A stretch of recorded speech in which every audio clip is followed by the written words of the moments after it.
Welcome back, everyone, to today's Explainer of ACIM, Lesson 43. We're going to take the profound text of this specific lesson and break it down into crystal clear, actionable steps you can carry with you all day long. Whether you know this material like the back of your hand or you're just diving in, we're making it completely accessible. Let's get right into it. So, our core lesson for today is this. God is my source. I cannot see apart from him. It sounds simple, right? But this sentence is incredibly powerful. It's literally challenging us to reframe how we view the entire world by acknowledging God as the ultimate and, frankly, the only source of true vision.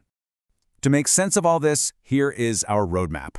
We're going to demystify the core philosophy first. Then we'll map out a literal step-by-step playbook for your practice, figure out how to handle those inevitable distractions, apply it to everyday life, and then wrap up with a quick daily summary. Section 1. Core Philosophy and the Foundation of Vision.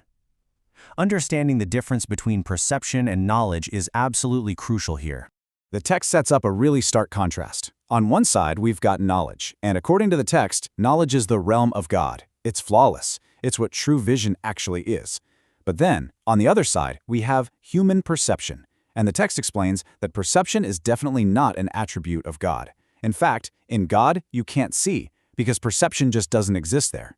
It's described as flawed, made for an unholy purpose, and inherently meaningless on its own. So, yeah, it needs some profound healing. So you might be wondering, how do we bridge this massive gap between our flawed perception and the perfect reality of God's knowledge? Well, the text introduces the Holy Spirit as our mediator. Think of this mediator as a vital link, kind of like a translator. Its entire function is to take our flawed perception, change it, and purify it until it eventually leads right back to knowledge. Without this link, we'd literally be stuck with our flawed perception forever. And this brilliantly illustrates the practical purpose of today's lesson. When our perception is handed over and healed by this mediator, it transforms into the ultimate tool for forgiveness. This is exactly how we restore holiness to our awareness. We literally learn to see differently so that we can forgive. All right, Section 2, the 5-minute practice. Let's take that dense philosophy and turn it into your daily commitment. Time to put theory into action. The text specifically asks for 3 5-minute practice periods today. You're going to want to do one as early as possible in your day, another as late as possible before you go to sleep, and then just fit that third one in at whatever time feels most convenient and suitable for you. Each of these 5-minute sessions is broken down into 2 distinct phases. Phase 1 is a brief eyes-open phase, followed by Phase 2, which is a much longer, more reflective eyes-closed phase. Let's break down exactly what you'll be doing. For the first phase, keep your eyes open and just glance around indiscriminately. Now, the absolute key here is to not carefully pick and choose what you're looking at.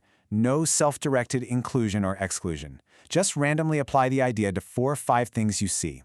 So you might look at your workspace and say, God is my source. I cannot see this desk apart from him. Or maybe look at a wall and say, God is my source. I cannot see that picture apart from him. After doing that for a short bit, you'll move to the longer second phase. Close your eyes, repeat today's main idea, and then just let related supportive thoughts naturally drift into your mind to reinforce the core idea.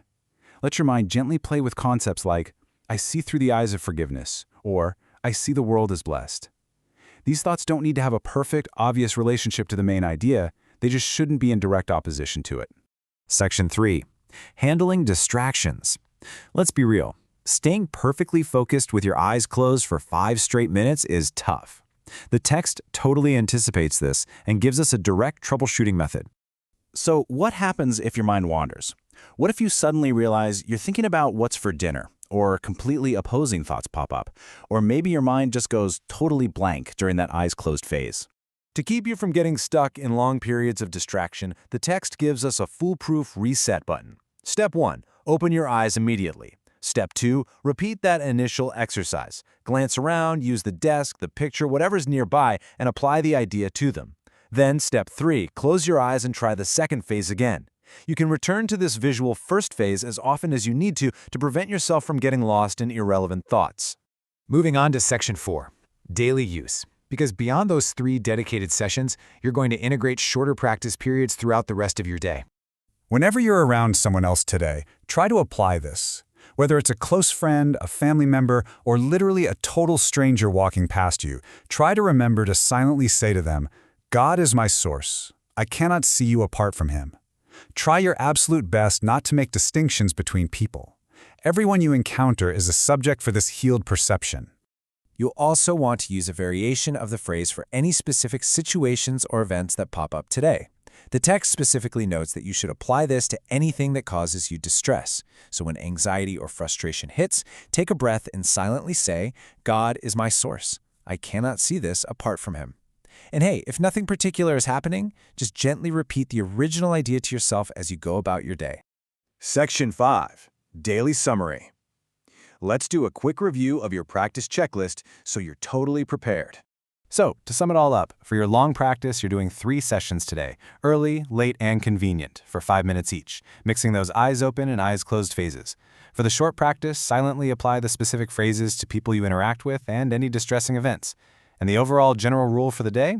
Do not allow long periods of time to slip by without remembering today's idea, because remembering this is remembering your true function.